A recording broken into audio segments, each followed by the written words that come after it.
안녕하세요.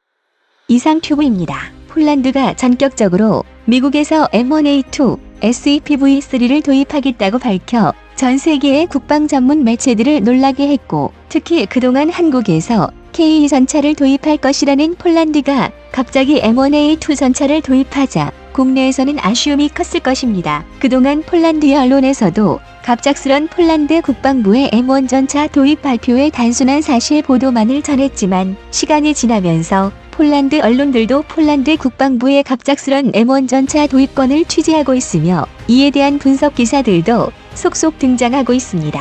한국의 시각에서는 폴란드가 M1 전차를 도입하게 되면 K2 전차 도입과 관련된 폴란드의 차세대 전차 도입 프로그램인 울프 프로그램이 없어지게 되는지 등에 관심이 쏠렸습니다. 이와 관련해 폴란드 언론들의 보도로 비로소 폴란드가 M1 전차를 도입하게 된 배경과 M1 전차 도입과 울프 프로그램과의 연관성이 뚜렷해졌습니다.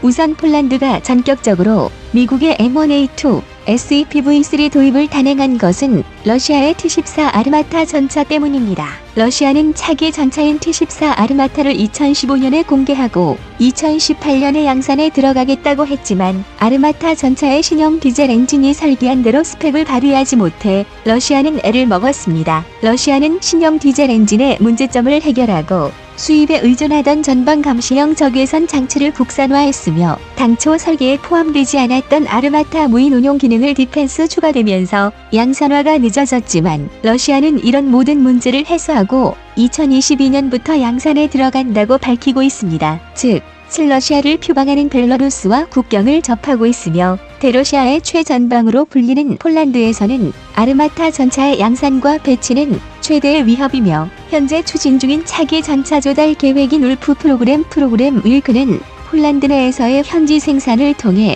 현지의 방산업계를 위한 정책이므로, 이 계획으로는 러시아의 T-14 아르마타 전차의 등장에 맞설 수 없다고 폴란드 정부는 판단해서 긴급 조달이라는 명목으로 미국의 M1A2 SEPV3 도입을 단행한 것입니다. 당연히 예정되지 않았던 긴급 조달이어서 폴란드 내의 모든 조달 절차는 생략될 것이며, 233억 지워트 하나로 약 6조 9천억으로 예상되는 M1A2 전차의 도입 예산도 폴란드의 국방 예산에서의 지출이 아닌 국방 예산 외에서 조달할 것이라고 폴란드 국방장관은 밝히고 있으며, 250대의 M1A2 SEPV3에다 각종 지원 차량 그리고 대량의 탄약 훈련 및 후방 지원 패키지도 포함될 것이라고 말하고 있습니다.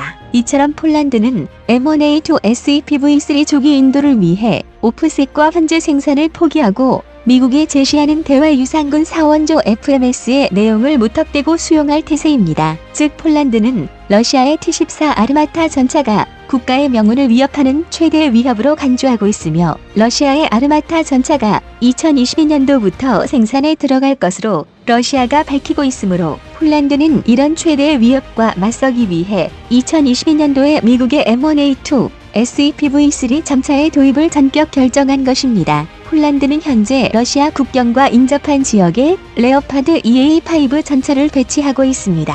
따라서 폴란드는 러시아와 인접한 국경에 위치한 러블린 19 기계화 연단과 제16 포메라니안 기계화 사단의 M1 전차를 배치할 것이며, 레오파드 EA5 전차는 후방에 배치한다고 폴란드의 언론들은 밝히고 있습니다. 문제는 이번 M1A2 SEPV3 도입이 폴란드의 차세대 전차 도입 계획인 울프 프로그램에 어떤 영향을 주느냐입니다. 일부의 해외 언론에서는 울프 프로그램의 승자는 미국의 M1A2 SEPV3라고 보도하고 있지만, 폴란드의 현지 매체들은 폴란드 국방부를 취재하며 M1A2 도입과 울프 프로그램은 무관하다라고 밝히고 있습니다. 폴란드의 국방 전문 매체인 ZBIAM은 이번 M1A2 SEPV3 도입이 폴란드 국방부가 진행하고 있는 현대화 프로그램에는 영향을 주지 않는다라고 보도하고 있으며, 항공우주 및 방위 분야의 국제적인 시장조사 회사인 포어캐스트 인터내셔널 잉크도 미국에서 M1A2 SEPV3를 도입하는 것은 폴란드의 긴급 요구사항을 충족하기 위한 것으로, M1A2의 도입은 울프 프로그램을 저해하지 않는다고 폴란드 국방부가 지난 15일에 강조했다고 밝힌 바 있습니다. 즉, 폴란드 내 방산업계를 위한 울프 프로그램은 아직까지 건재하며 800대에 가까운 차기 전차 수요의 일부는 이번 250대의 M1A2 SEPv3 전차의 도입으로 감소할 것으로 보이지만 나머지 550대의 울프 프로그램은 건재할 것이라는 의미입니다. 이번 M1A2 SEPv3 전차의 도입은 폴란드의 정치적인 결정도 포함되어 있습니다. 폴란드의 경제 상황은 코로나 사태의 영향으로 작년에 마이너스 4.0%를 기록했으며 마이너스 4.0%라는 수치는 다른 EU 국가들에 비해 비교적 선방한 결과라고 할 수 있지만 폴란드 정부로서는 폴란드의 경제 상황도 고려해야 하므로 90억 달러 약 10조 원이 투입되는 울프 프로그램이 없어지게 되면 폴란드 내에 반발을 불러올 수도 있습니다. 따라서 폴란드의 국방 예산에 포함된 울프 프로그램과는 달리 M1A2 전차의 도입은 국방 예산 외의 예산에서 진행될 예정이며 폴란드 정부는 자국의 안보와 경제 및 산업적 측면을 적절히 고려한 타당한 지점을 선택한 것이라고 할 수 있습니다. 하지만 그렇다고 해도 폴란드 언론들이 M1A2 전차에 그렇게 호의적이지는 않습니다. 폴란드 언론들은 M1A2가 매우 좋은 전차이지만 폴란드의 기갑 및 기계화 부대가 사용하기에는 끔찍하게 비싸고 운영 비용도 만만치 않을 것이라고 말하고 있습니다. 우선 M1A2에 장착된 AZT-1500 터빈 엔진은 극도의 연료를 소비한다고 전하며 1990년대 중반에 스웨덴에서 입찰과 관련된 테스트를 진행했는데 M1A2는 10km마다 평균 148리터의 연료를 소비했지만 이에 비해 입찰에서 승리한 레퍼드 2는 72리터만을 소비했습니다. 두 차량의 총 연료 소비량은 M1A2 전차가 3,800km당 488리터를 소비했으며 레퍼드 21의 연료 소비량은 3,000km당 41,400리터였다고 전하며 공회전 연료 소비도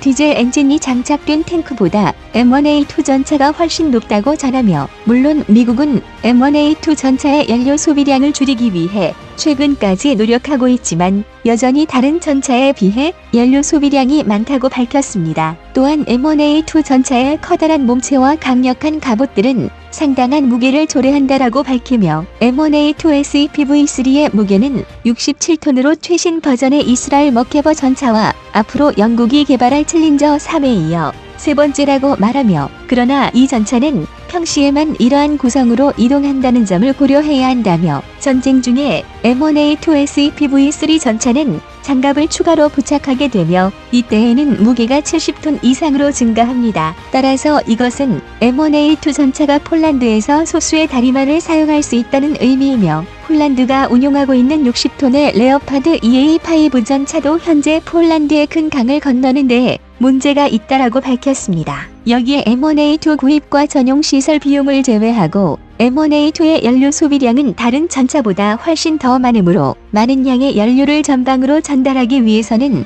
물류를 재조정해야 하며 여기에 드는 비용도 만만치 않다라고 전했습니다. 폴란드 언론들은 폴란드 정부가 M1A2 도입을 선언한 만큼 빠르면 M1A2 전차로 무장한 첫 번째 대대는 2024년경에 나올 수 있다고 예상하며 불행히도 M1A2 구매가 폴란드의 기갑 전력의 모든 문제를 해결하지 못하며 오히려 악화시킬 수도 있다고 내다봤습니다. 예로 M1A2 전차는 현대적인 전차이지만 울프 프로그램이 시작하기 전까지 M1A2 전차는 폴란드의 노후화된 전차와 같이 사용돼야 한다고 말하고 있습니다. 이것은 노후화된 T-72M 및 PT-91 전차와 레오파드 전차 다음으로 폴란드군에서 사용하는 네 번째 유형의 전차가 될 것이라며 이것은 폴란드 기갑 전력의 병참 유지에 커다란 마이너스 요소가 될 것이라고 전했습니다. 이러한 상황은 오늘날의 네이토 국가와 선진국에서는 전례가 없는 일이며 이러한 방식으로 전차 부대를 운용하고 있는 나라는 북한과 중국 그리고 이집트밖에 없다라고 밝혔으며 지금 폴란드 군에서 물류를 담당하는 장교와 군인들은 혼란에 빠져 있다고 전했습니다. 하지만 폴란드 언론은 마지막으로 M1A2 전차의 도입은 이러한 상수의 조건을 모두 감안하더라도 국가의 흥망성쇠가 현재의 상황에서 M1A2 전차의 도입은 필요하며 국가를 방어하기 위해서는 대가가 필요하지 않다라고 말했습니다. 결론을 맺자면 폴란드 정부는 러시아의 아르마타 전차가 내년부터 본격적으로 생산될 것을 우려해 M1A2 전차의 도입을 전격 결정했으며 자국의 경제 및 산업적 측면도 고려해 차세대 전차 도입 사업인 울프 프로그램도 진행할 것이라고 밝힌 것입니다. 개인적으로는 폴란드가 안보와 경제를 고려해 가장 적절한 타협 지점을 선택한 것이라고 보이며 이 소식에 가장 안도하고 있는 나라는 K2PL을 제안하고 있는 한국임에 틀림없을 것입니다. 이상 마치겠습니다. 시청해주셔서 고맙습니다. 이상튜브였습니다.